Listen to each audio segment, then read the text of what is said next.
Olá, tudo bem com você? A gente está chegando para mais um Hope Hour, esse momento aí para você, né, acompanhar as boas conversas que a gente tem aqui nesse nosso estúdio de vidro. Você que está ouvindo só a gente, que tal você dar uma conferidinha no YouTube para você descobrir como é visualmente aqui esse Hope Hour, hein? E você que acompanha a gente no YouTube, às vezes você quer esperar, né? Tá no momento ideal para você poder ver tudo, ó. Dá para você acompanhar a gente numa viagem que você estiver fazendo, quando não der para parar aí junto com o computador, porque nós estamos em todas as plataformas de áudio também, tá bom? Então você está sempre muito convidado para as conversas que a gente tem aqui, conversas que são de esperança, que são conversas para contribuir com a nossa caminhada espiritual. Mostrando já quem tá aqui comigo, depois de muitas tentativas, porque ela tem uma agenda muito complexa, Teru Gouveia. Como a sua, como a da Fran, como a sua agenda é complexa. Não, Tô muito feliz, tô muito... também. Estava ansiosa, viu? Estava ansiosa para esse momento aqui. E quando o Fabrício me mandou aqui A pauta, roteiro, sim. a pauta, eu adorei a descrição disso aqui, tá muito legal. Parabéns. Esse é o nosso momento de boas conversinhas aqui. E eu amei saber quem estaria com a gente hoje. Quero trocar muitas figurinhas, vou aprender hoje, vou ficar quieta. Não é pra ficar quieta. Fran Nogueira! Oi, gente, que legal estar aqui com vocês. Obrigada pelo convite, é muito bom. Acho que vai render uma boa conversa, né? Vai render. Espero que seja bom. Vou contar um segredo pra vocês duas, que não é segredo, o pessoal acho que já meio que sabe aqui. O que acontece? Virou, mexeu, a gente faz um desenho da pauta que só dá falar de filho. Aí o pessoal da produção já me proibiu. Eles falam assim, ó, você tem uma cota, tá? Você pode fazer 2 perguntas e depois você vai pro tema. Porque aí vem os casados, vem o negócio de filho, entendeu? Há pouco tempo aí a gente tava com a Fabiana Rodrigo Bertotti. Quem tava aqui junto também? Tinha mais alguém junto aqui? Darcy. Era Darcy, não era Darcy. Não, esse aí foi o da estreia. Mas teve um outro, Carol Félix estava aqui. E aí eu falei, gente, vamos lá, me ajudem, porque senão eu só falo sobre filho. Mas hoje Hoje tá liberado. Hoje tá liberado! Hoje tá liberado! O diretor tá falando que eu só posso contar a mesma história 3 vezes, que eu tenho esse problema também. A idade já tá chegando, ficando velho, gente. e eu já tô contando a mesma história muitas vezes. Mas hoje é pra falar sobre esse lugar tão importante e também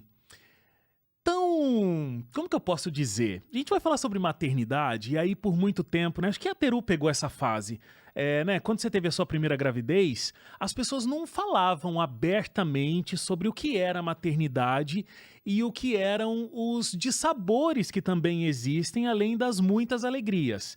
Então todas as mães tinham que só concordar que era tudo bom, que era tudo lindo, que era tudo feliz. Ah, mas eu acho que isso ainda é pintado assim. Ainda Aí você é um Opa. extraterrestre, que é só na sua casa que tem problemas, né? É. Você vê todo mundo feliz e aí você tem problemas e aí... E esse é o grande lance, que eu acho que é um grande desserviço que todo mundo foi fazendo, porque todo mundo tem problema. Todo mundo tem problema para lidar com o seu casamento, né? Existem fases, existem crises, existem momentos muito, muito felizes. E eu acho que com maternidade e paternidade também é isso. Só que quando uma mãe se coloca e fala dessas dificuldades, ela já é tida assim, nossa, ela não gosta de ser mãe? Nossa, o que tá acontecendo? Mas aí que tá, Teru, você falou, né, que ainda é assim.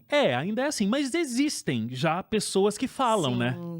E super importante falar, Aham. porque... e não falar só o lado ruim, mesclar um pouquinho as coisas. Tem esse outro extremo também, né? Exato. É. Porque eu tenho vergonha ou medo de falar sobre isso com algumas pessoas que já têm um receio da maternidade, porque daí eu vou falar, não, eu vou bloquear essa pessoa de vez. Aham. Ela já sabe o que... Ela tá com medo do que a espera. E aí, se eu conto a realidade, ela vai falar, chega, acabou, deu, não precisa. Eu fui essa pessoa de ver as minhas amigas, porque eu fui, acho que das minhas amigas, a última a engravidar. E eu via minhas amigas ali, naqueles perrengues da maternidade, falando, nossa, isso aqui é muito difícil e tal. Eu cheguei pro meu marido e falei, e se a gente não tiver nenhum? Porque eu tô achando que esse negócio aqui eu não vou dar conta. É muito difícil, eu vejo, é muito complicado, não sei, será que vale a pena? Depois não tem como devolver? Faz Eu o quê? lembro que quando eu fiquei grávida do Luiz, as minhas amigas da faculdade, uma delas tinha recém-casado também. Eu casei 6 meses depois eu fiquei grávida, né? E ela começou a usar 2 métodos contraceptivos. Eu não sei por Ó, o quê. medo, hein? Medaço. Não, mas muitos médicos aconselham que um método nem sempre é 100%. Olha, se eu for então, contar umas histórias que eu sei aí de É, pessoas com cara. vários métodos e ainda assim engravidando. acontece. Acontece. Mas eu lembro, assim, né? Pra você que tá acompanhando a gente na internet e não sabe de um histórico novotempístico, né? A Teru e eu, a gente apresentou aí um tempão o Vida e Saúde juntos, né? Então Ele a gente... só brigava comigo, gente. Não vai visitar lá no YouTube, você vê que Mentia, coisa falava que eu linda. roubava castanha, colocava castanha no meu bolso. Cara, Pronto, Teru, sofri deixa eu bullying. te falar, já que a gente entrou nessa pauta, que eu não ia Ó, ressuscitar, dá licença, eu vou pegar esse potinho aqui pra mim. É a Teru é meu. magra. Sabe a expressão magra de ruim? Deve ser isso. Porque ela escondia comida Ó, na época ó, do Vida e Saúde. Conhece isso aqui, ó? Isso é mesmo, porque isso, é eu como e dele, ó. engordo. Ela come e não engorda, entendeu? Aí a Teru escondia Depois comida. dos 40, essa história tá mudando. Tá mudando. Imagina eu. Bom, mas o assunto hoje não é efeito sanfona, né? Mas aí eu lembro que a Teru, né? Eu já conheci a Teru grávida, eu acho. Conheci muito rapidamente, não tava grávida, aí ela tava grávida. E quando a gente começou o Vida e Saúde, o Luiz, que é o primeiro filho da Teru, era pequenininho, né? E aí, a Nani e eu, a gente já enfrentou toda uma dificuldade pra conseguir ter filhos, né? A gente tentou por muito tempo, não conseguia. E eu, principalmente, queria muito ser pai. E aí a Teru falava assim, não sei se você lembra. A Teru falava assim, o Wagner tem uma visão muito romantizada do que é a paternidade. Muito romantizada. Acho que era um pouco mesmo. Precisou desconstruir isso aí, né? Não, mas mas aí rapidinho você aprendeu. Imagino que sim, né? Com certeza a vida, chamada Duas Crianças, me ensinou. Mas o que acontece? É aquela coisa que a gente vai conversar muito aqui. Realmente é difícil, realmente a vida muda. Eu consegui fazer muita coisa na minha vida profissional, acadêmica e tal, antes dos filhos chegarem. Porque depois, realmente, a gente tem que ter um momento ali de muita dedicação, né?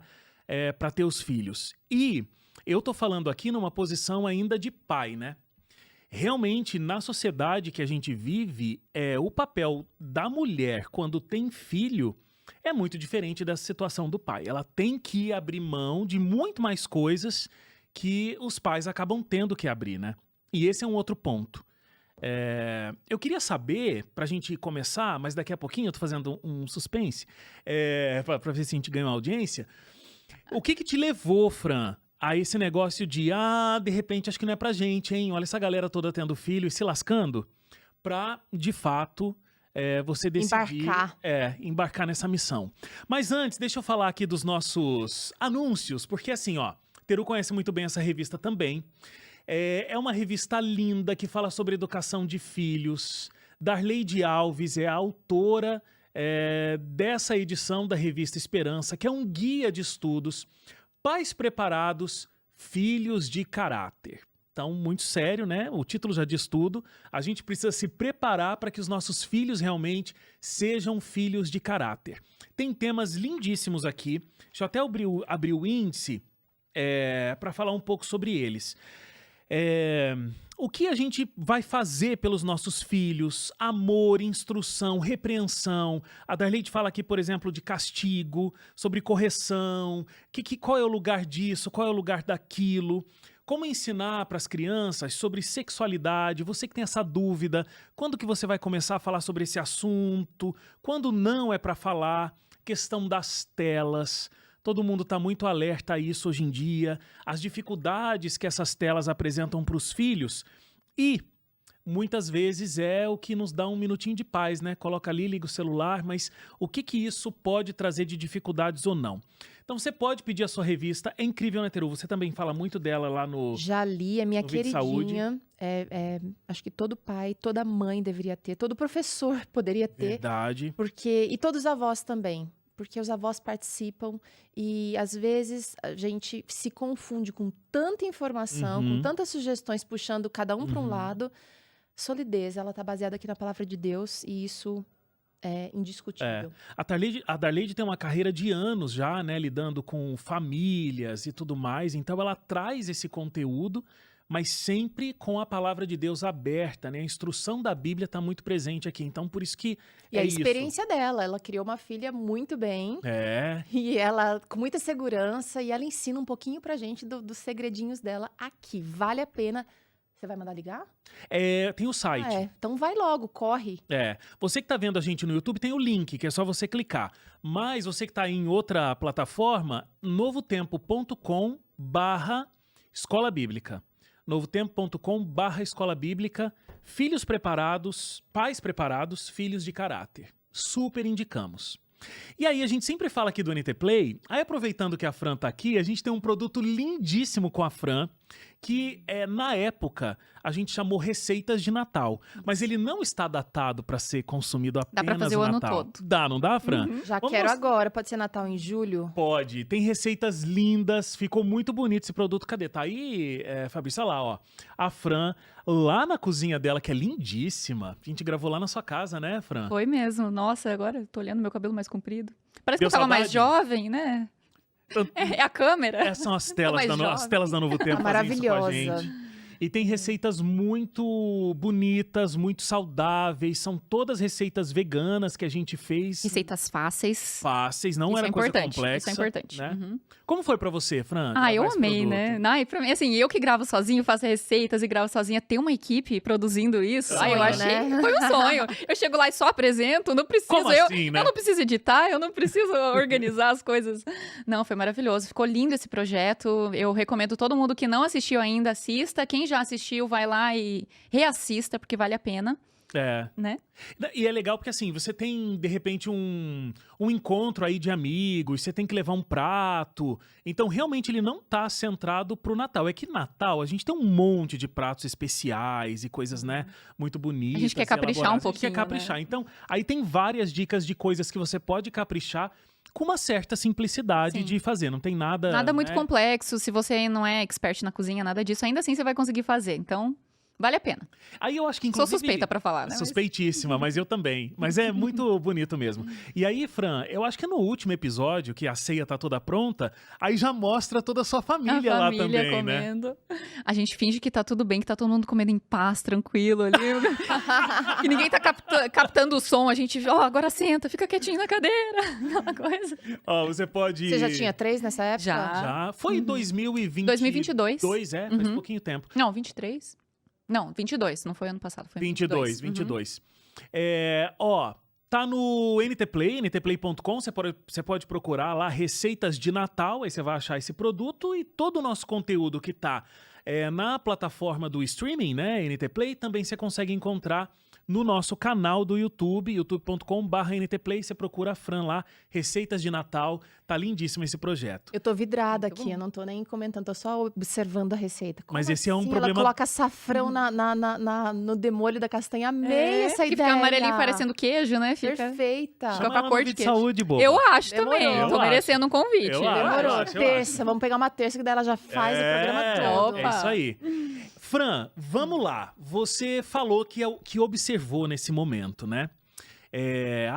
Como é que esses meus amigos tendo filhos e tudo mais. E aí você tinha uma ideia e começou até a ficar meio assombrada por essa ideia, né? Será mesmo? E tal. É muito legal ter a Teru aqui hoje nesse programa, porque realmente Eu sou muito zoada, viu, Fran? Porque eu tenho 3 filhos. 3. E quando eu não planejei, Também sou do assim, time não de três. tava na minha agenda os 13, entendeu? Então todo mundo me... Não, O meu também não tava planejado os 3. né? mas o negócio é o seguinte, a Teru, ela e o Vanderlei, na época, né, a gente convivia muito próximo, até pelo trabalho, porque a gente ia pra clínica gravar o Vídeo Saúde, a Clínica Adventista Vida Natural, e a gente passava uma semana lá. Então era um intensivão. Então, as figuras que eu mais via, assim, cuidando de crianças pequenas, era a Teru e o Vanderlei. Sua referência, ó, a Era a minha responsabilidade. Ele viu a gente suando Eu muito. vi o suor. Mas eu vivi mais a fase quando tinha um. Então era bem mais simples, né? Eu, por exemplo, já comecei com 2, então a dificuldade já vem, né, ao quadrado. Mas você tem... Quantos anos tem as crianças? O meu mais velho, o Joshua, tem 6, quase 7.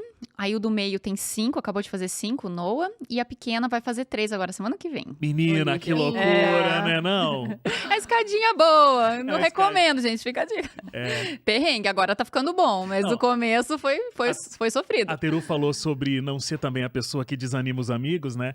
Uhum. Quando a pessoa tem um filho, aí vem falar pra mim de teu irmão, eu falo, você tem certeza que quer ter essa conversa Não, comigo? eu já tenho o primeiro, eu já falo, tem que ter o segundo. Eu não, já falo, Não, Eu tive para um aí. atrás do outro já pra não desistir da Não, ideia. É isso aí.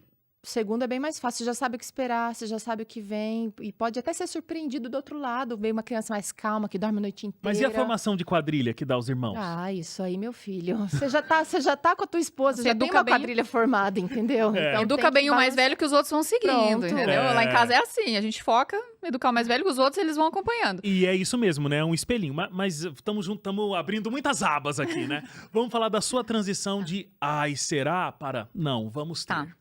Eu acho que eu comecei a vida como qualquer menina da infância dos anos 90, 2000, com aquele sonho de ser mãe, aquela coisa de brincando de boneca. Minha vida era muito isso, né? Eu tinha, acho que uma ideia muito romantizada da maternidade também, que era tudo perfeito, que era tudo maravilhoso. E eu sempre pensei, quero ser mãe. Nunca questionei isso, até porque era o status quo, né? Hoje em dia que as pessoas estão questionando um pouco mais, mas ninguém questionava isso, né? Então eu cresci nesse ambiente, eu quero ser mãe, eu quero ter filhos e tal. Casei, morrendo de medo de ser mãe ali imediatamente. Casei cedo, com 22 anos. Então, assim, não queria ter filho imediatamente. E aí, com o passar dos anos, vi minha cunhada tendo filho, participei do parto dela. E aí, ali foi um momento meio decisivo, que eu estava no parto, eu já fiquei um pouco assustada. Falei, opa, acho que... Não sei, né? Esse negócio é um pouco intenso, né? E aí, acompanhei meus amigos tendo filhos. E aí, chegou um momento na minha vida que eu realmente questionei. Falei, será que eu quero ter filhos? Porque a vida tá boa, não tem devolução. Foi uma coisa assim, não tem botão de pausar, não tem... Se eu me arrepender, o que eu faço? Não tem caminho de volta. Essa era uma coisa que eu acho que me assustava muito. E eu tinha muito medo de não dar conta, porque aí foi desromantizada a ideia que eu tinha de maternidade, né? Quando você vê, de fato, pessoas próximas a você lidando com desafios reais da maternidade, desconstruiu muita coisa pra mim. E aí eu passei por um momento de... realmente tomar essa decisão e pensar se era isso que eu queria. Aí eu falei, e se a gente não tiver filhos, como que vai ser a nossa vida? A gente vai viajar, a gente vai ter uma vida feliz também. E aí meu marido falou, não, mas eu quero ter pelo menos um. Eu falei, tá bom, então a gente tem um. Ele é E do aí seu a gente time, vê. Wagner. Ele é do Time seu time. Wagner. A gente, pelo menos, ele falou pelo menos um, e a gente vê o que a gente acha, se a gente quer ter outro ou não, tá? Daí eu falei, tá bom, então vamos ter um. E aí a gente decidiu ter o primeiro, mas ainda com muitas inseguranças, como qualquer pessoa, porque eu acho que todo mundo que decide viver a maternidade e a paternidade, você não tem 100% de segurança, porque não tem, você não vê o futuro, você não sabe como vai ser, como você vai ser naquele papel. Mas uma coisa que eu fiz foi me preparar emocionalmente, lidar com questões emocionais, traumas, fiz terapia, tudo antes de decidir ser mãe. Eu acho que essa foi uma coisa muito boa, porque eu me preparei e eu senti no momento que eu estava saudável para poder oferecer algo para alguém. Porque eu acho que acho que é uma das coisas que assusta alguém quando é pego de surpresa e se pega grávida, ou a família cresce de repente. Às vezes você não teve tempo para processar aquilo, ou você não se preparou, você não está preparado emocionalmente para aquilo, e aí a maternidade vem como um desafio muito maior ainda do que é para ser. Que é com certeza a coisa mais difícil que a gente faz na vida, é criar filhos, mas se torna uma experiência ainda mais desafiadora quando você tá com problemas emocionais não resolvidos, questões ali que você ainda não teve tempo para digerir e ressignificar. Então, acho que essa é uma coisa, né, que todo mundo passa por isso. E eu acho que ser mãe, ser pai, né, escolher ter filhos, é a maior responsabilidade de todas. E ela precisa ser uma decisão feita com responsabilidade. Muita. Né, porque não tem caminho de volta e você é eternamente responsável por seres humanos, né, que... Você falou, eu tava preparada pra... Acho que você usou a expressão assim... entregar, né, um pouco pra alguém e tal. É que entregar muito, né? Entregar tudo. É uma vida de sacrifício. Se entregar. Se entregar completamente. É sacrifício 100%. Eu acho que é por isso que a gente vive uma era hoje que cada vez menos as pessoas querem ter filhos. E ter menos filhos. E ter né? menos filhos, porque é você se sacrificar. É que eu acho que todo. não é só se sacrificar, é resignação. A Celinha falava muito essa palavra quando eu estava lidando com as minhas dificuldades com o Luiz, que foi meu primeiro. Resignação não é você só se sacrificar, é você também encontrar significado naquele sacrifício. Porque hoje em dia, nós, mulheres, a gente tem fardos multiplicados do que as Sim. nossas mães tiveram, que já era uma geração diferente, do que as nossas avós tiveram, que era aquele trabalho de casa e a função era essa. Criar os filhos, os mais velhos já se habituavam com os bebês porque cuidavam dos filhos mais novos. Uhum. Hoje a gente não tem essa escola dentro de casa. a gente tem que lidar com o nosso trabalho e a casa se tornou um outro trabalho, as crianças um outro trabalho. Como é que você faz para, além desses trabalhos, ter ainda um telhado de vidro? As pessoas te observam o tempo inteiro, elas te criticam, elas te dão, assim, opiniões, pitacos. Você tem que equilibrar muito. E qual é a sua base? Acho que a gente tem que ter muito certo a nossa identidade, os nossos valores muito firmes, né? Quando você expõe sua vida, que nem eu exponho a minha família, a forma como eu educo meus filhos, a nossa rotina, o que a gente come, tudo, né, da vida. Não tudo, né, mas muita coisa é exposta. Primeira coisa é ter muito firme onde eu quero chegar, quais são os meus valores, o que eu tô buscando, porque senão é muito fácil a gente se apoiar na opinião dos outros, e cada um tem uma opinião. E quando você fala de criar de filhos, então... Nossa, cada um tem um jeito certo de criar. Não, você não pode fazer isso. Cozinhar com seus filhos, que nem eu cozinho com os meus filhos. Nossa, o tanto de gente que tem que critica que eu levo meus filhos pra cozinha, que isso não é ambiente de criança, que é perigoso, faca e não sei o quê. E aí, por outro lado, tem outras pessoas que admiram, que acham isso legal. Queria ter tido isso quando era criança e não tive. Então, assim, se você se apoia na opinião das pessoas... Você fica louco. Cada hora você faz uma coisa. Então, acho que é a primeira coisa, né? Isso serve não só para a criação de filhos, mas para a exposição da vida. E não só para quem expõe a vida na internet, mas para quem convive com seres humanos, né? Todo mundo vai ter uma opinião sobre a sua vida, sobre como você deve fazer as coisas. Então, a primeira coisa é você ter muito certo quais são seus valores, seus princípios, onde você quer chegar. E aí, a gente vai filtrando. Vai filtrando e uma coisa vai entrando no ouvido, vai saindo noutra. E também foi processo de terapia também, de aceitar que não precisa agradar todo mundo e que é isso aí. Acho que tem um pouco isso. Deixa eu perguntar uma coisa, não sei como é que foi pra você, mas eu nunca tive esse desejo, assim, de me casar e eu fui a primeira, né, que fiz todas essas coisas na minha família, dos primos, das irmãs, primeira que casei, primeira que tive filhos. Existe uma fala que é, quando nasce um bebê, nasce também uma mãe. Você acha que com o seu preparo antes, você se sentiu mãe já antes? Porque eu lembro que quando eu li durante toda a gestação aquele livro, O que Esperar Enquanto Você Está Esperando, antigo, né? Com todos os... descrição de sintomas. Hoje em dia os blogueiros agilizam esse trabalho da leitura. Mas eu me lembro que quando a enfermeira trouxe o Luiz, quando o médico entregou o Luiz para mim, eu pensei, e agora o que é para eu fazer? É para eu beijar? É para... Então, assim, eu não fiquei mãe naquele momento. Isso já é uma coisa que é muito romantizada, né? Porque pensa que vai entregar aquela criança e aí já vem um amor. Sim, e as fotos que a gente vê, aquela coisa... Não foi assim comigo. Eu acho que, de repente, até existem pessoas que têm isso. Porque, né, as mães passam aí por 9 meses gestando, em média, né, essas crianças.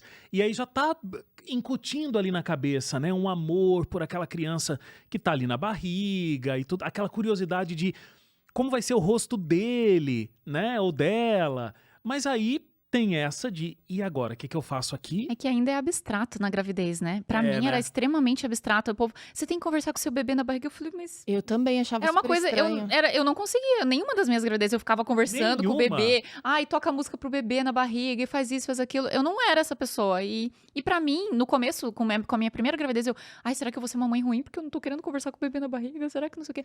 Mas ainda era uma coisa muito abstrata pra mim. Mas pra mim, no momento do parto, assim, peguei o bebê, já foi uma experiência diferente. Pra mim, já foi, tipo, aquela coisa instantânea. Materializou. Porque foi... Eu também tive partos naturais, né? E isso eu acho que ajuda, porque entra uma questão hormonal também no parto natural.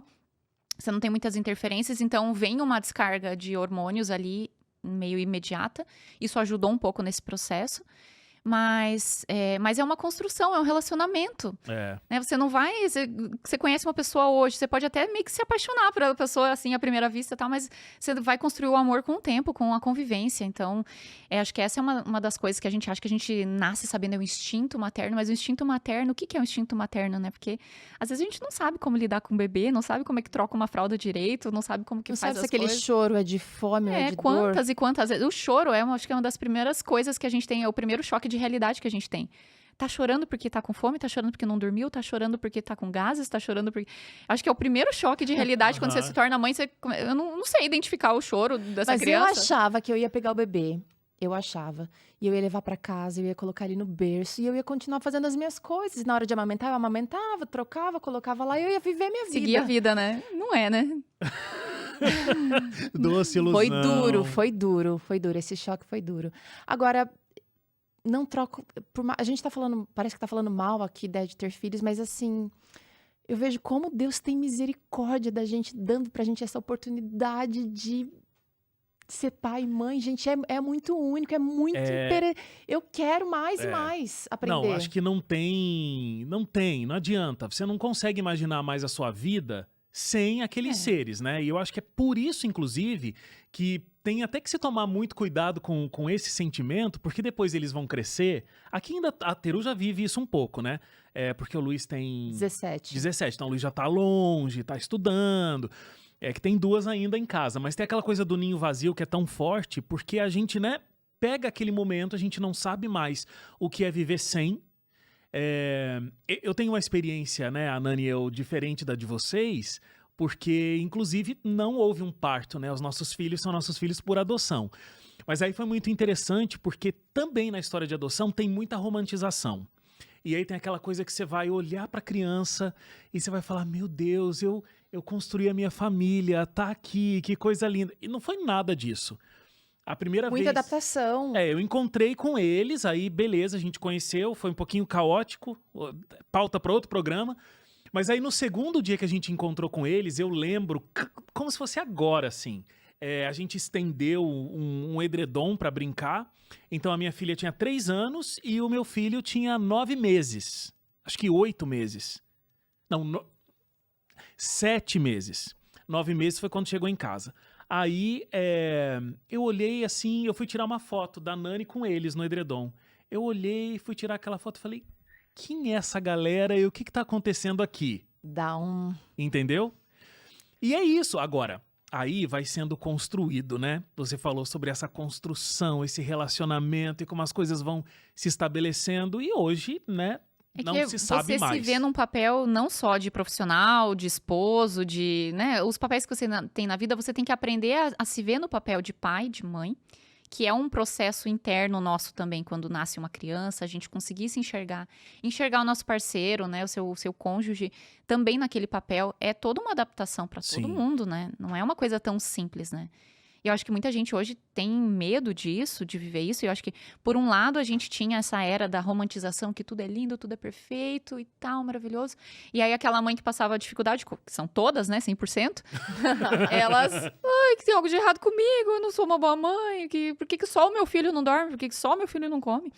E aí a gente passou por essa fase e eu acho que agora a gente foi para um outro extremo, que é das mães que detonam a maternidade, que maternidade acaba com a sua vida, sua carreira não vai mais nunca mais ser a mesma.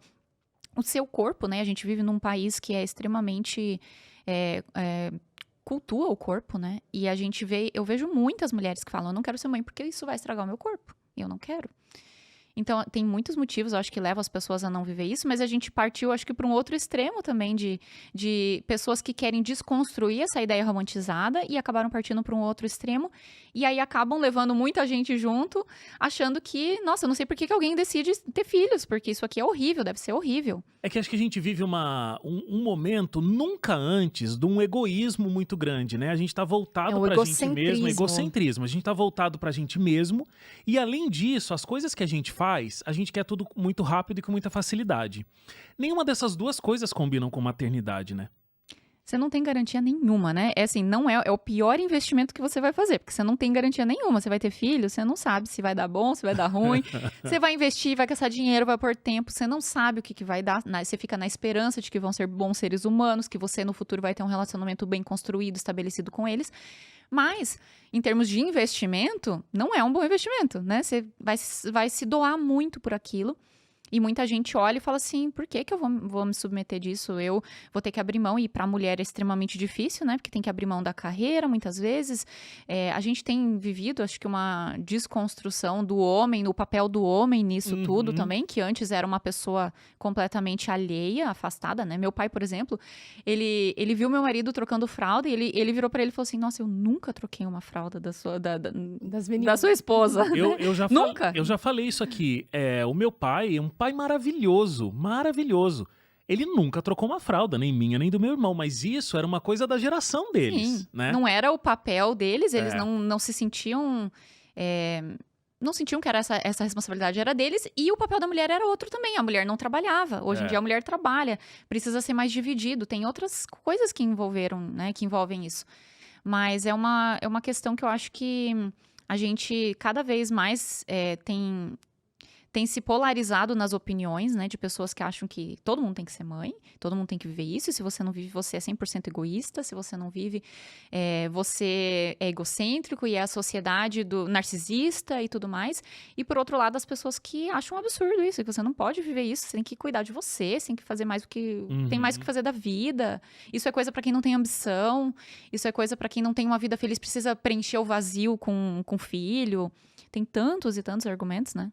Mas você tem visto, Fran, eu acho que é uma questão de perspectiva, né? Como você está trazendo aqui. Existem os polos, né? Mas você não sente que, por exemplo, como mãe, você não se sente como uma rainha? No sentido de não de receber todas No as... momento tá um pouco plebeia. Eu não Calma, senti, não, não não, sentia... No momento eu tô um Calma. pouco gata Eu borralheira. não mas- senti a realeza vindo pra ela aqui nesse momento. Olha só, o que é uma rainha, gente? Uma rainha não é só viver na coroa plena lá, bonita. Aham. Ela toma decisões, as decisões dela impactam tudo e todos ao redor. Eu acho que a mãe, ela precisa... E eu demorei para... Essa ficha demorou muitos anos. Eu acho que talvez tenha caído alguns 2, 3 anos atrás, assim. Não, cara, eu sou essa pessoa. Uhum. Porque o meu perfil é de deixa que a coisa acontece naturalmente. Não. Com filhos não vai acontecer naturalmente. A educação não vai acontecer só deles me observarem do jeito que eu levo o garfo à boca. Não, eu preciso falar, come de boca Tem fechada. que ser intencional. Em e toda tudo. a refeição. Você, por exemplo, Não é uma vez. a Fran, ela tem uma rotina que muitas mulheres, e é bonita, jovem, antenada, tá atualizada, mas ela paga um preço. Que hora você acorda? 4:30 da manhã. Você faz o quê às 4:30 da manhã? Você Eu vou fica fazer- checando o seu celular, vendo Não, mensagens? Eu vou fazer meu culto, né? Primeira coisa, meu devocional, e depois vou fazer meu exercício. Pra quando os meus filhos levantarem, eu já fiz meu exercício do dia. Aparentemente, isso é uma tortura. Pô, a mulher tem que acordar 4:30 da manhã. Mas você não se sente... Como que você se sente? Às 7 da manhã. Maravilhoso. 7 horas da manhã eu já fiz um monte de coisa. Já tomei banho, já arrumei meus filhos pra escola, já fiz um monte de coisa. Já pôs roupa para lavar, já deixou... Tá, E eu durmo cedo também. ok, mas ela tá ordenando, ela tá colocando... A ordem do dia tá na mão dela. Acorda às 9 da manhã e vai começar a fazer o café da manhã pra você ver o que acontece. Eu nem sei o que é isso. Ela Quem mata sabe um alguém. dia eu testo. Não, quando eu Eu acordo... vou lançar esse desafio lá em casa. Eu mato alguém, gente, porque assim, a gente já tá acordando com a corda no pescoço. Tô atrasada, tem muitas demandas. Então, existe sim essa coisa de... É difícil, é entrega, mas também existe uma coisa muito boa. E eu acho que é isso que a gente tá precisando resgatar. E o amor que vem também de volta, né? Eu acho que isso é muito revigorante, assim, pra gente, né? Eu lembro uma vez, eu tava assim, ó... Sabe aquela coisa de você deixar as crianças prontas? Por exemplo, a gente, né, que vai pra igreja sábado de manhã... Uma Aí você loucura. tem que colocar... Aí você tem, eu lembro a primeira vez que a gente arrumou os dois, então... 3 e 9 meses... Que a gente não tinha prática... e a gente os dois têm que se arrumar, e aí arrumar 2 crianças, e a gente ia passando um na mão do Esquece outro. escova no cabelo. A gente não tinha nem assim um sistema que hoje já tá mais estabelecido, né? E ainda quer fazer a fotinho antes. né? Exatamente. Eu lembro Sábado é um dia feliz. que a gente estacionou o carro na igreja, assim, os dois, e aí eu nem lembro quem tava com um no colo, o outro dado a mão, assim, chegando. Eu lembro que eu falei pra Nani assim, chegando na igreja, eu falei, eu não vejo a hora de sentar. Aí a Nani falou, parece que eu acabei de sair de uma final do MasterChef. E a gente entregou ali as crianças, né? Então, mas aí uma outra situação, eu tava numa loucura e atrasado e acelerando e não sei o que e tal. E eu tava trocando o Miguel, pequenininho, aí ele veio e me deu um abraço. No meio da loucura, ele pegou e me abraçou. Aquilo te traz de volta para um centro, assim, né? Abasteceu, combustível. Você fala, cara, não é só uma dinâmica Não é à aqui toa que Deus faz os bebês fofinhos, né? Tem porque uma se eles não razão. fossem, Tem né? uma razão, né? É. Que tem que ter essa recompensa, né? Seja pequena, né? Como um abraço. Ou depois, né? Você agora que já tá com os filhos maiores, né? Que você já consegue ver o fruto do seu trabalho, né? Eu ainda tô na fase, eu tô plantando ainda, né? Tô Eu tô plantando ainda. plantando também, gente. Eu acho que nunca para de plantar, não. É, eu não Minha sei mãe se me para um liga. dia. Você tá estudando a lição da escola sabatina? Tô, mãe. A função de mãe não acaba, gente. A preocupação minha de mãe né? também se preocupa comigo, é verdade. É. Não, é sem fim, é sem fim. É. Muda a preocupação, né? Mas a responsabilidade é menor, né? Agora, vamos abrir o jogo aqui. Ninguém tá ouvindo mais essa lei. Ih, desligou, pronto. Tem filho preferido? Ai, eu acho que, assim, no meu caso eu vou dizer que não, né? Que eu acho um relacionamento é diferente com cada filho. Cada filho é diferente. Tem um José O relacionamento, nessa casa? mas isso existe sim na sociedade. Isso existe. Filho Existe, preferido existe. tristemente. Existe, não tem como negar. Essa é uma realidade de muitas e muitas famílias. O filho preferido geralmente é o mais novo, geralmente, né? Ou aquele com que os pais se identificam mais, o que dá menos trabalho, né? O que... Eu ia te perguntar, o que você acha que, você que lê muito sobre o assunto, se prepara, fala sobre isso, como que se estabelece esse pódio assim? Não acho que nenhuma mãe propositalmente vai falar, né? Eu prefiro o fulano do que o ciclano, né? Mas acho que é uma questão de identificação. Eu acho que o filho que eu falo, qual que é o filho mais desafiador pra mim? É o que é mais parecido comigo. O que a personalidade é mais parecida com a minha e o temperamento é mais parecido comigo, é o que mexe mais com os meus botões. E pro meu marido também, a gente tem lá em casa o que é mais parecido com ele e o que é mais parecido comigo. Cara, isso não é O uma desafio coisa... é maior. Isso não é uma coisa impressionante? Vamos abrir essa página? Porque assim... É louco, né? No seu caso, você consegue perceber algumas similaridades, assim? Completamente. Completamente. Aí tem gente que culpa a genética, né? Não. Lá em casa não tem isso. Não dá pra culpar. Lá em casa não tem Lá em genética. casa eu tenho isso também, porque eu também tenho, né? Minha mãe não é minha mãe biológica. Ah, tá. Aham. E muita gente fala, como não é? Como? É igual, é Não, idêntico. lá em casa, assim, é impressionante. Às vezes eu vejo a Nani reclamando alguma coisa, eu falo... eu já não falo, né, pra não dar um problema. Aí eu falo assim, gente, mas tá lidando com a cópia dela.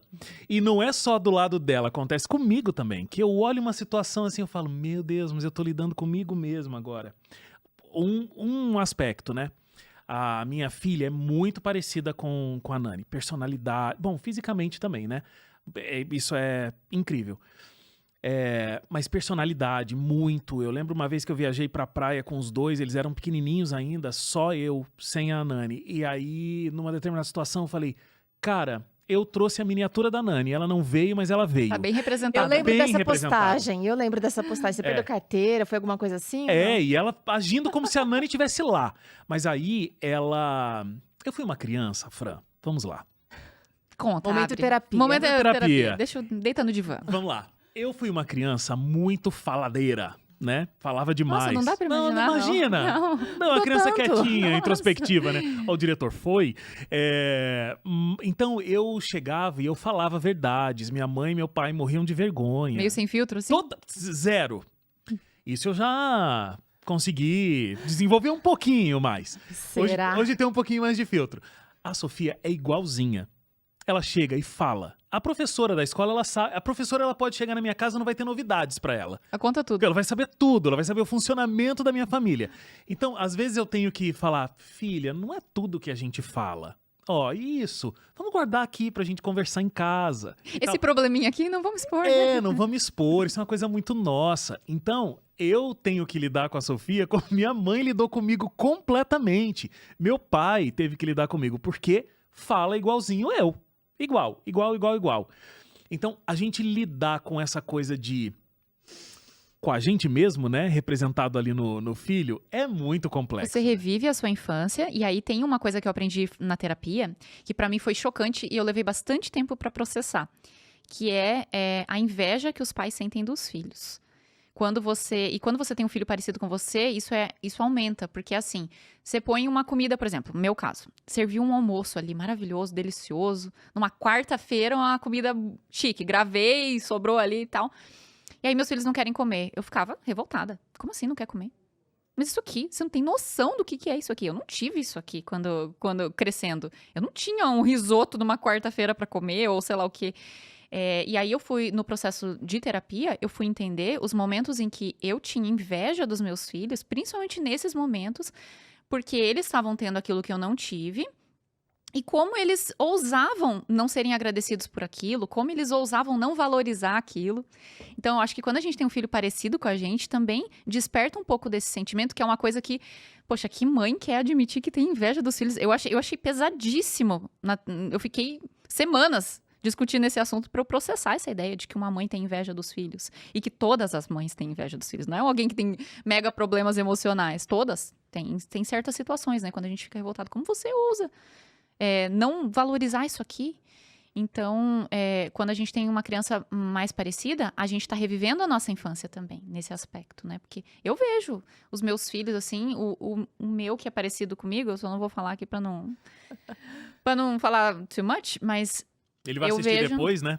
Eu acho que, quem sabe, daqui a alguns anos ele assista. Eu vejo coisas que eu lembro da minha infância, eu falo, nossa, eu era exatamente assim. Coitada da minha mãe. Tadinha. Hoje eu tenho muitos pensamentos São coisas, assim. eu era exatamente isso, essa mesma dificuldade, essa mesma facilidade, exatamente parecido, sabe? Então, isso causa mais desafios pra gente, porque você tem que ser mãe, viver a maternidade e a paternidade é constantemente você revisitar o seu passado, revisitar a sua infância. E aí, quando você tem um filho que é parecido, isso aumenta, né? Agora, a gente tem que também estudar, porque não dá para criar todo mundo igual. Imagina, a gente que tem mais de um, não sei se você tem, quantos você tem aí em casa, estudar um pouquinho a personalidade de cada um para tratar com cada um, porque tem filho que é mais resistente, e quando você corrige como os outros, vai gerar nele um efeito reverso. Nossa, total. Você tem que estudar um método de correção adequado para aquele filho. E aí eu volto na questão inicial de termos os favoritos, porque parece que com alguns a gente consegue ajustar essa questão um pouco mais... Porque o que traumatiza são pequenas coisas, é uma coisinha que a gente faz que nem muitos pais não se lembram, né? E agora que a gente é pai, a gente tem que cuidar um pouco mais, mas estudar, e isso demanda empenho, como você falou, intencionalidade.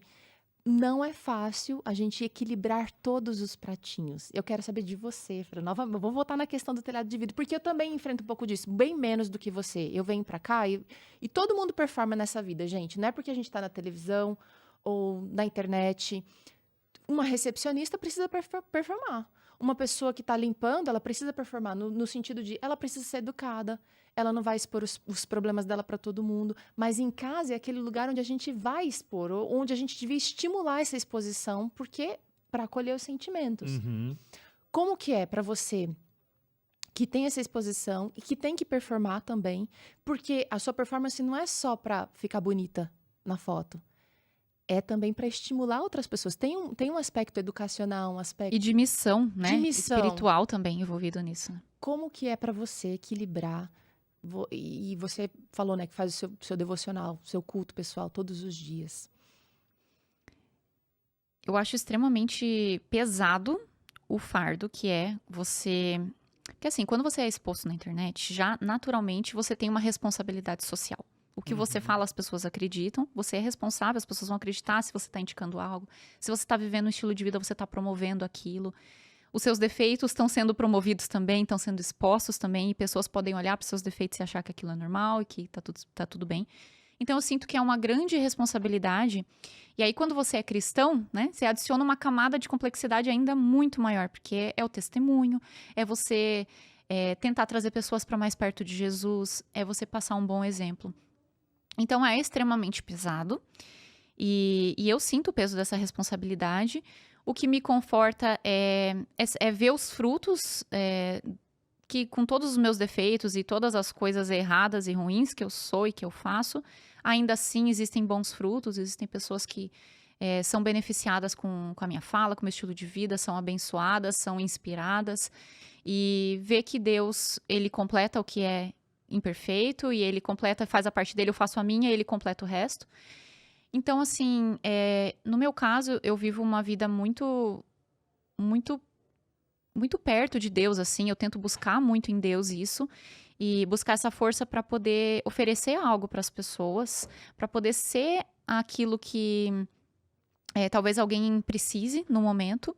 E eu vejo os frutos disso, né? Então, é alguém que não não tinha um relacionamento com Deus e agora tem, alguém que não ia à igreja agora vai, alguém que estava brigado com alguém e agora, por uma palavra, às vezes uma coisinha bobinha, se inspirou, é alguém que viu na minha rotina uma inspiração e organizou a vida. Tem várias formas como Deus pode usar. Né? Eu tava vendo suas postagens, ela postou sobre a rotina dela às 5 da manhã e alguém, qual é o aspirador de pó que você usa? Pô, pode ser que o aspirador ajude essa pessoa a organizar A famosa rotina. profissão influenciadora de TikTok, as pessoas querem saber tudo. Não, sim, mas assim, às vezes é um detalhe que tá faltando pra organização da rotina que vai dar aquela impulsionada. Não é o tópico principal, às vezes eu tô falando de um assunto e a pessoa, ela vai receber uma bênção de outro assunto, que era o que ela tava precisando, e Deus usa, né? É igual quando a gente vai na igreja, a gente vê uma pregação, e a pregação fala diferente pra cada pessoa, né? Ô Fran, pegando esse gancho do teto de vidro, queria te fazer uma pergunta fora da maternidade, mas depois vou pra maternidade nesse mesmo gancho, que é assim... É muito legal quando a gente faz um trabalho, e aí a Teru e eu, a gente também tem essa experiência, né? Porque você coloca um trabalho no ar e aí tem um feedback. Eu já ouvi coisas muito bonitas. Teru também já deve ter ouvido coisas muito bonitas com relação ao trabalho que ela desenvolve e tudo mais. E isso é aquela coisa do combustível, né? Você vê uma pessoa, por exemplo, que... Você conseguiu mudar a vida da pessoa porque ela pegou um sorriso teu e naquele momento aquilo cativou e ela ficou, acompanhou, mudou a vida dela. Coisas muito bonitas. Mas, por outro lado, quando você se expõe, tem o conhecido hater, né? Eu conheço bem. E aí a gente tem que lidar com eles também. Pessoas que estão lá e começam a falar mal de você, mal do seu trabalho, te ofendem pessoalmente, né? Não é uma coisa que só tá criticando... De repente, uma coisa que você fez, mas tá te atacando mesmo. Como é que você lida com isso? Tem dia que você olha no teu celular assim e fala, acho que eu vou parar com isso, de me expor, porque quando aí eu chega não vou ter aquela que época lidar do com mês, isso. sabe? Quando chega aquela época do mês, eu paro de ler os comentários. Porque não vai fazer bem, né? Senão eu começo a desistir da carreira. Pra mim tem sido uma jornada, eu tô há quase 12 anos fazendo isso. Quando eu comecei, eu era muito novinha, eu não tinha maturidade pra lidar com aquilo, eu não tinha noção também do que a internet proporcionava, que quando eu comecei, não existia muito YouTube, Instagram, tava tudo começando, ninguém sabia o que eu tava fazendo, inclusive eu. E aí eu não tinha noção que esse era um dos aspectos que eu ia ter que lidar. Quando isso começou a aparecer, principalmente quando eu comecei a expor mais da minha vida pessoal, porque no começo eu só postava receitas, então as críticas eram muito pontuais. Ai, não gostei do jeito que ela mexeu esse negócio. Ai, não gostei dessa receita, acho que não ficou boa. Era uma coisa muito mais, assim, pro lado profissional. Quando eu comecei a expor mais a minha família, minha vida, minhas crenças, começaram a vir críticas muito mais pessoais. Algumas delas são extremamente pesadas, do tipo, você deve morrer, do tipo, você nunca deveria ser mãe. Coisas, assim, horríveis mesmo, que eu já lidei. Não tive que lidar, porque eu falo que hoje eu não lido mais com isso. Porque eu aprendi a entrar num ouvido e sair no outro. Então, silenciar. Eu fui pra terapia, porque começou a me incomodar muito. Foi um dos motivos que eu fui fazer terapia, foi aprender a lidar com isso, aprender a lidar com a forma que as pessoas tinham de... Tudo que eu fazia tinha que ser feito de uma forma diferente. Então, principalmente quando eu me tornei mãe. E mãe de primeira viagem sofre muito isso. Porque você nunca sabe cuidar do bebê, todo mundo sabe melhor que você, todo mundo conhece seu bebê melhor. E isso começou a vir muito, principalmente quando eu me tornei mãe, de você tá fazendo errado, você devia estar fazendo assim e não assado. E aí eu fui lidar com isso. Então, fui pra terapia entender. Aí foi um processo de entender que tá tudo bem não agradar todo mundo, que vai ter gente que vai criticar, que as pessoas julgam sem contexto nenhum mesmo, e que é isso, e que as pessoas projetam a vida delas, as emoções. E isso acontece o tempo todo, o tempo todo. Todo mundo lida com isso em uma escala menor ou maior na vida. Todo mundo lida com isso. Mas primeiro foi o processo terapêutico que me ensinou a entender que aquilo que a pessoa está falando não é sobre mim, muitas vezes não é sobre mim, é sobre ela, é sobre a vivência dela. É uma projeção, às vezes a pessoa vem de um lugar de inveja, infelizmente é muito comum. Vem de um lugar de inveja, como você ousa estar neste lugar sendo que eu não estou. Então tem muito isso também. E aí, quando você entende isso, pra mim foi muito libertador de entender que não era sobre mim. A maioria das vezes não é sobre mim, sobre o que eu tô fazendo. É sobre a pessoa. Então, isso aí já exclui boa parte, já me dessensibiliza pra não ter que lidar com isso. De tipo, isso é sobre a pessoa, tá tudo certo. Ela tem direito de não gostar de mim e é isso aí. Então, eu lido dessa forma. Tem vezes que não é 100% também, porque tem comentários que eles são gatilhos pra mim também, que falam com questões pessoais minhas. Às vezes a pessoa não necessariamente tá falando uma mentira, às vezes ela tá falando uma verdade. Ela tá falando um defeito, ela tá expondo um defeito meu, uma coisa, algo que eu tenho dificuldade, e às vezes isso dói. Às vezes não é nenhum defeito, mas é algo que eu já tenho mais segurança.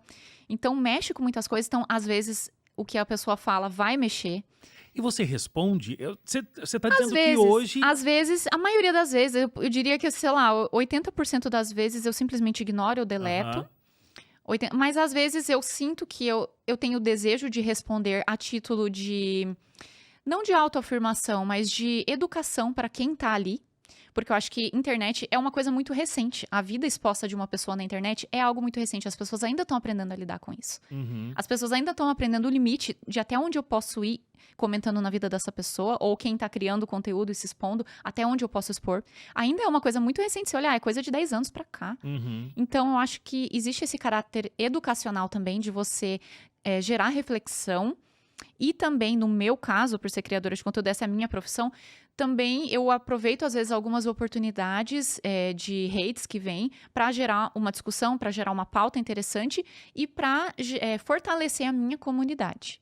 Agora, tudo é crítica? Você acha que alguns comentários que, de repente, não são os mais gostosos de ouvirem ou de lerem, são relevantes? Você consegue, de repente, aproveitar alguma coisa? Alguns sim. Porque é alguns difícil sim. a gente estar exposto e, ao mesmo tempo, né, manter que esse tem que canal ter- aberto. Tem que ter humildade, né? Você não pode ser arrogante e falar, agora tudo que as pessoas falam é porque elas têm inveja de mim. É porque Quem é você? Quem é você, né? Isso é muita arrogância. Você tem que ser um pouco humilde de olhar e filtrar. Sim. Você lê aquilo ali, você pensa. A primeira coisa é o exercício de pensar. É verdade? Ela tem razão no que ela tá falando? Se tem, pronto. Doeu, mas eu tenho algo a aprender com aquilo. É um caminho.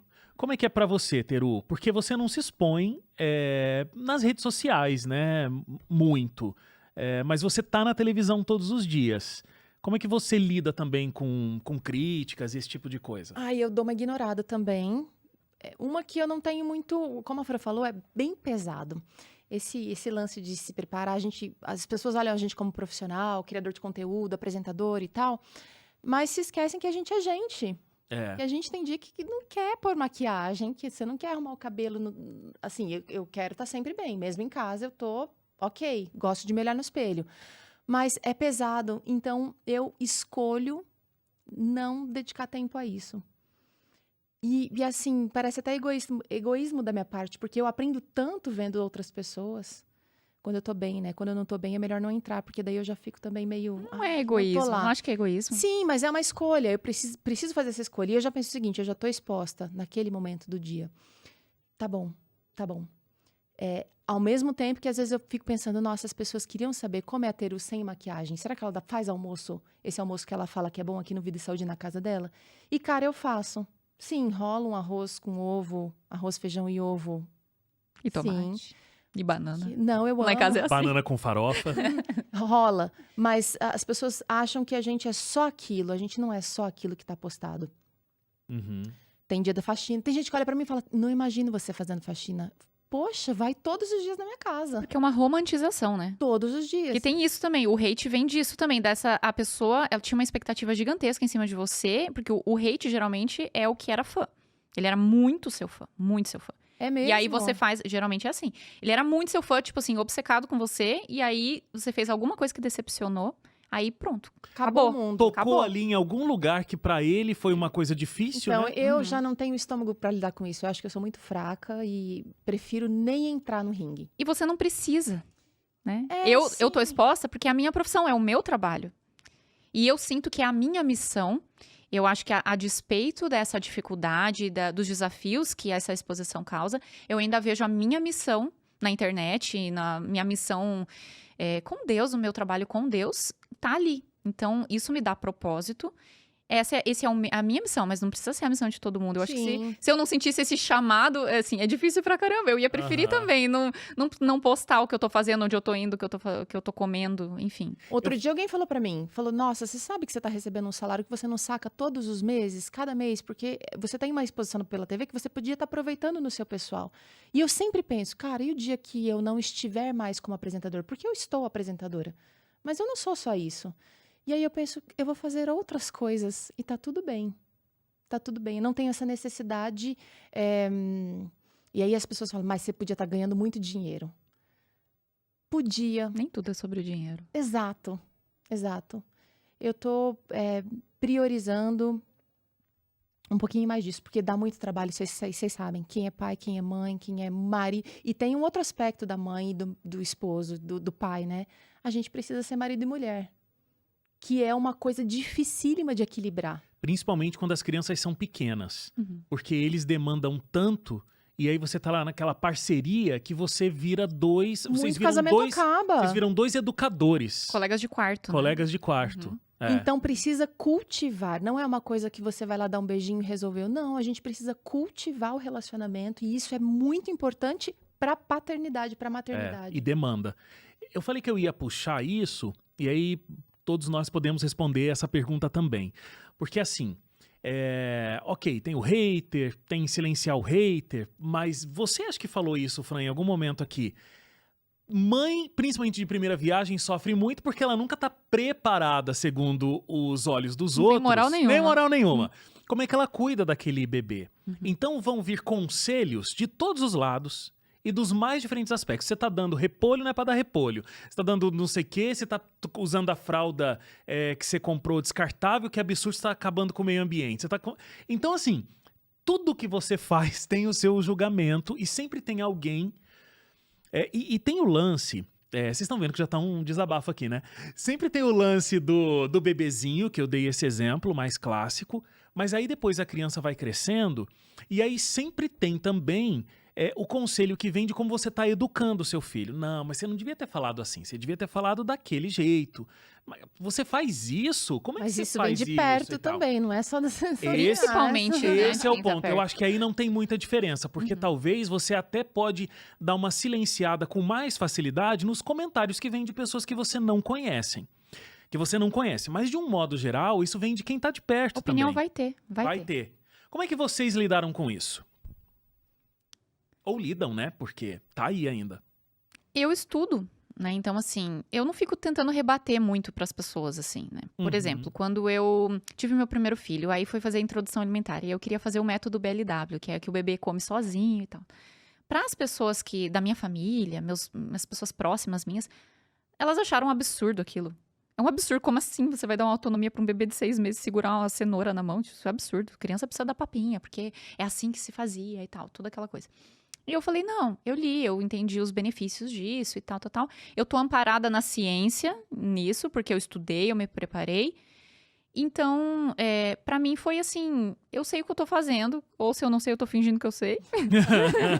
Tô fingindo aqui com muita propriedade. E é o equilíbrio, né, é o que eu falei, é o equilíbrio da humildade, de você saber ouvir o conselho da pessoa e entender a sabedoria, mas, ao mesmo tempo, também olhar com filtro, por entender que o que as pessoas estão recomendando, muitas vezes, é simplesmente senso comum, sem embasamento nenhum. É porque é assim que se fazia, e ninguém sabe o porquê, e a ciência vai mudando, a gente vai aprendendo novas coisas, aprendendo novos métodos sobre educação. E quando você pensa em educação e infância, é algo que é muito recente ainda, né? Você pensar até 300 anos atrás, não existia infância. Não existia infância, era um mini adulto. Então, é uma coisa muito recente, né? Tudo que a gente tem de estudos. E a ciência tem se desenvolvido a cada geração, né? A forma como a minha mãe me criou 30 e poucos anos atrás, né? Eu bebezinha, é muito diferente da forma como se tá criando as crianças hoje pro lado bom e pro lado ruim. Porque tem coisas que são boas, tem coisas que a gente tá perdendo, infelizmente. Então, qual que era a pergunta mesmo que eu acho que eu fugi? Como você segue esses conselhos? Ou às vezes sim. Às vezes alguns conselhos sim, principalmente quando a gente é mãe de primeira viagem, você fica imatura, tem muita coisa que você tem dúvida, e às vezes você vai se embasar naquilo que você sabe que deu certo para outra pessoa. Então, muitas coisas sim, e outras coisas não. Eu vou descobrir eu sempre tive isso muito certo.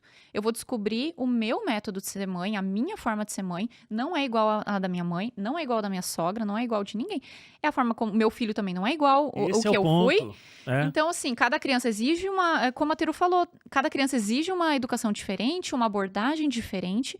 Eu vou me adaptar, eu vou me conhecer nesse processo e eu vou me permitir testar coisas diferentes pra eu achar qual que é o meu estilo e ir amadurecendo nesse processo. E não precisa, ninguém tem tudo certo. Quando você vira mãe, você já sabe tudo, como faz tudo. Você não sabe, você vai aprendendo à medida que as coisas vão acontecendo. E é esse o processo, e é assim que foi para as nossas mães. E elas ainda estão aprendendo. Minha mãe ainda tá aprendendo a lidar comigo, adulta. E eu tô aprendendo a lidar com os meus filhos. E a gente vai se tornando também uma mãe diferente a cada filho que você vai tendo. Eu sou uma mãe diferente pro meu primeiro, eu fui uma mãe diferente do que eu tô sendo pra minha terceira. A gente vai mudando, a gente vai amadurecendo, a gente vai percebendo, vai mudando as prioridades, vai mudando a dinâmica familiar. Então, tudo a gente vai mexendo nesse processo, a gente vai amadurecendo nesse processo e nossos filhos também são diferentes. O que acontece é que o olhar da ciência realmente para a infância e para a educação de filhos é muito recente. E aí, então, cada vez vão se desenvolvendo novas metodologias, novas informações vão sendo adicionadas. Só que, para além disso, existe o que a gente conversou aqui. Cada filho é muito único, assim como cada família tem um funcionamento muito único, né? Então, às vezes o conselho vem, mas aquela pessoa tem que entender que você sabe como é aquele ser humaninho que você está educando, né? Então, você filtra um conhecimento que você adquiriu a partir de uma pesquisa, a partir de um livro. Você filtra a experiência que você teve de um outro filho, de um casal de amigos e tudo mais, mas você vai filtrar tudo isso e chegar numa metodologia que é muito única, porque você se conhece, você conhece o seu cônjuge e você conhece aquela criança como ninguém. Eu não acredito em método, você seguir o método Montessori, o método Waldorf, o método não sei o quê. Não Você acredito vai puxando coisas aí, Você aproveita o que é bom em cada um e adapta para sua realidade, de acordo com a sua personalidade e a personalidade do seu filho, né? Mas eu valorizo a experiência. Tem gente que tem para contribuir, mas eu gosto de testar. Deu certo com ela, mas não deu certo comigo. Tá tudo bem. Com o primeiro a gente meio que vai, nossa, sofre. Depois não.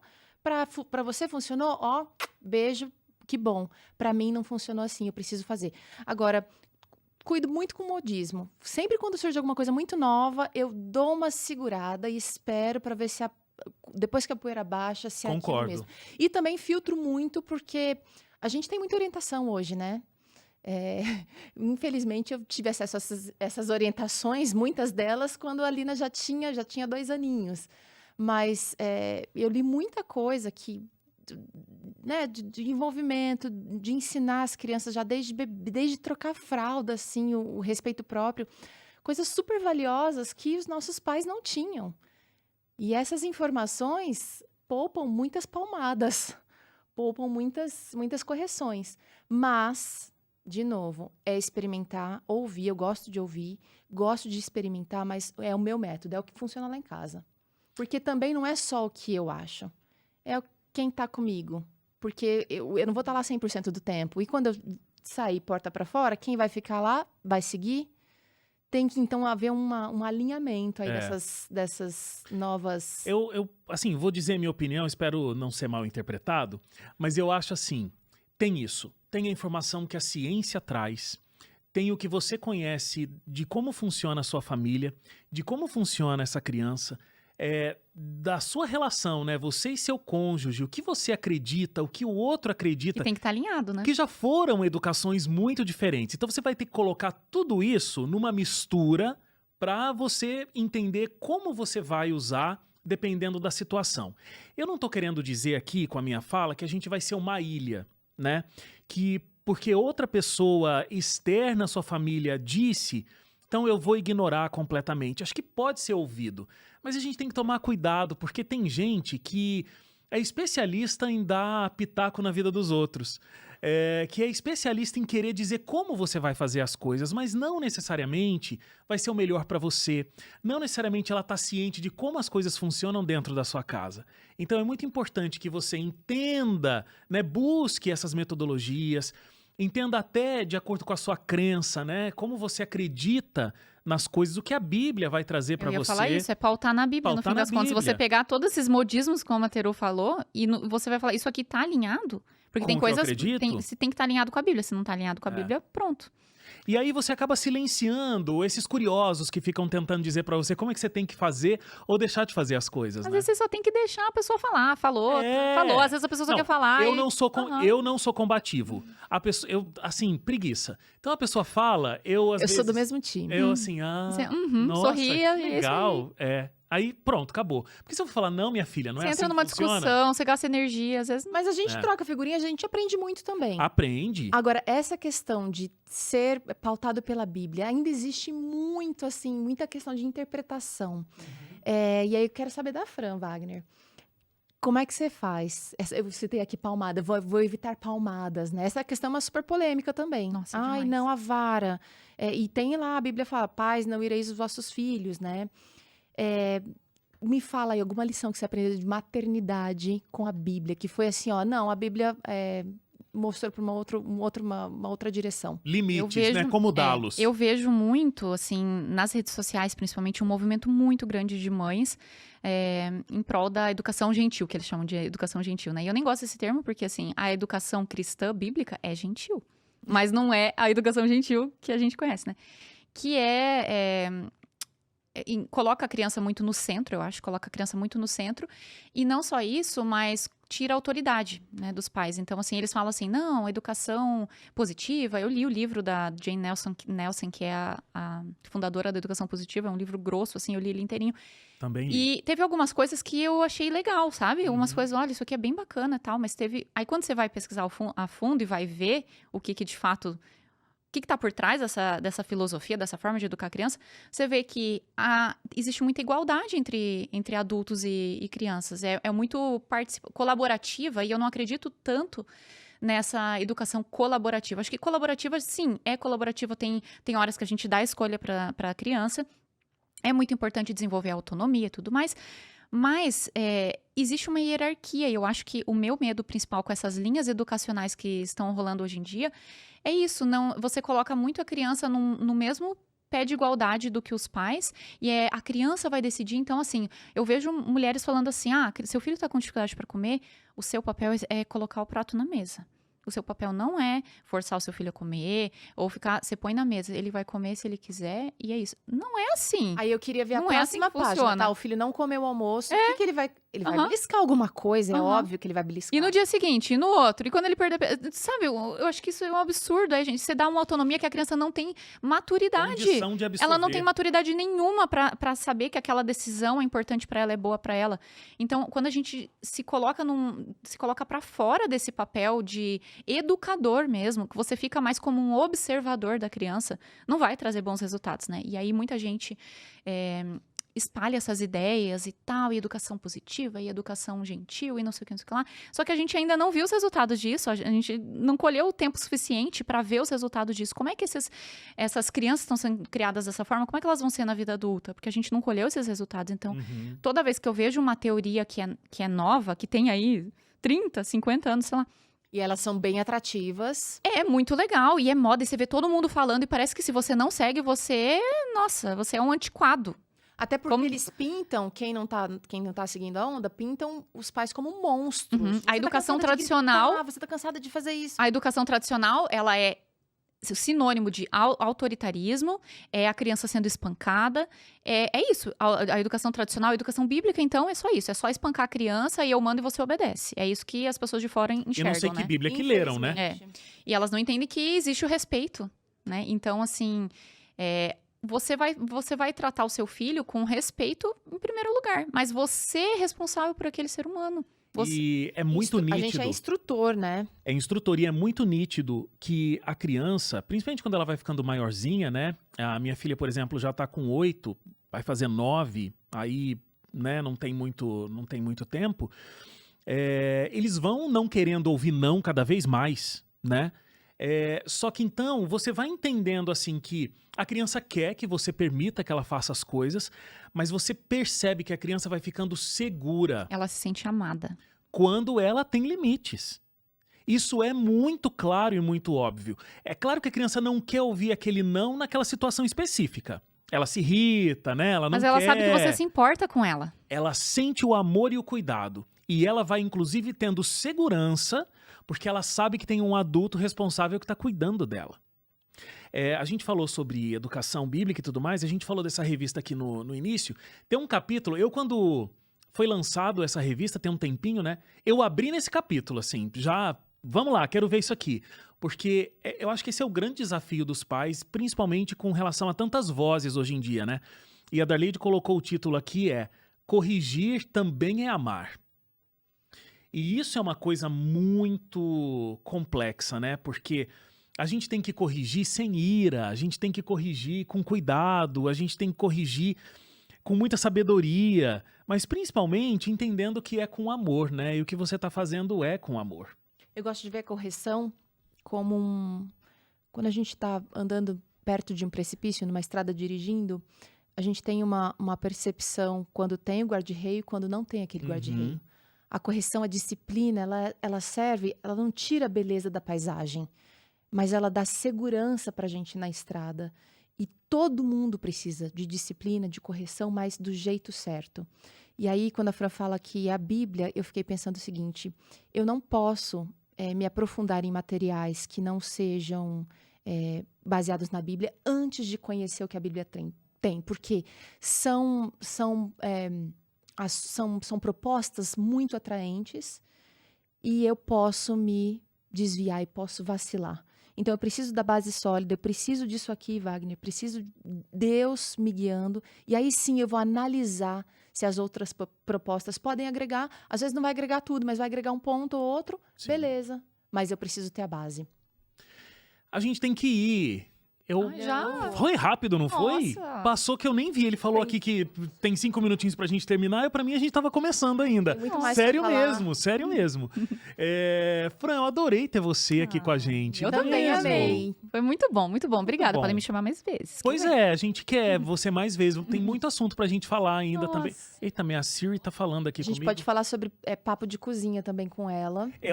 Eu já vou... E eu quero ser convidada. Não, eu já vou mandar a pauta, que é o seguinte, é pro Vida e Saúde. Pô, vamos fazer um... Sim, e isso já está no meu coração, mas eu quero voltar aqui para falar sobre cozinha com ela também. eu gosto. Vamos fazer uma pauta de cozinha, então. Vamos. Trocar figurinhas. Trocar figurinhas. Peru, ó, Obrigada. 1 ano desse podcast, você veio só agora. Ai, eu amo vocês. Eu peguei Covid, peguei... Ó, Tive desculpa, outros ó, desculpa. perrengues. 1 ano, ela ficou 1 ano de Não, Covid. com certeza. Não, mas é que é Não. complicado, porque a agenda do Vida e Saúde, né, todo dia tem o ao vivo, então tem que conciliar essa agenda. Teve o finzinho do mestrado, Teve. teve o próximo estudo bíblico que a gente está preparando também. Sim. Então foi corrido. Foi mas eu tô punk. muito feliz e honrada de estar Também, aqui. adorei ter você aqui, de Parabéns, verdade. Matei viu? a saudade. Muito obrigado. Tem presente. Nossa. Olha, presente pela participação de Olha, vocês. Obrigada, Larissa. Dá pra ir pra feira. Eu sempre falo isso, porque eu acho lindo quem vai pra feira com a sua própria sacolinha, não é? Pronto, e a minha até verde, hein? ó. É, tá super ambiental. Olha, Tem um snackzinho comidinhas, aqui. Tem super snacks, tem produtos. Agenda. Vou ter que dividir isso. Tá, vai, Tem com gente que é certeza. fã lá Eu em vim casa. sozinha, então é só pra mim. Não deixa ninguém ver quando chegar Não, em casa, meus filhos, né? se eles verem o snack, escuta o barulho do pacote abrindo. Já ficam lá em Nossa polvorosa. Amo esse Moleskine aqui. Ah, eu também, adoro um Amo. caderninho. Obrigada. Olha, que Deus continue abençoando a vida de vocês como mães. Foi muito legal ouvir vocês. Tenho certeza que as mães aí de casa também gostaram. É sobre maternidade, mas eu acho que a gente não pode deixar de falar também de como o papel dos pais ele é extremamente necessário, né? Para trazer essa segurança, para trazer essa proximidade com as crianças. Quando as crianças têm o pai próximo e a mãe próxima, isso faz uma diferença gigante, né, na vida dos filhos. Então, que Deus possa continuar abençoando a família de vocês de um modo Amém, geral. amém, eu E aceito. muito obrigado por terem compartilhado as experiências aqui com a gente. Obrigada. Estamos juntos. Gente, obrigado a você. A gente se encontra na semana que vem. Fica com Deus e até lá. Tchau, tchau.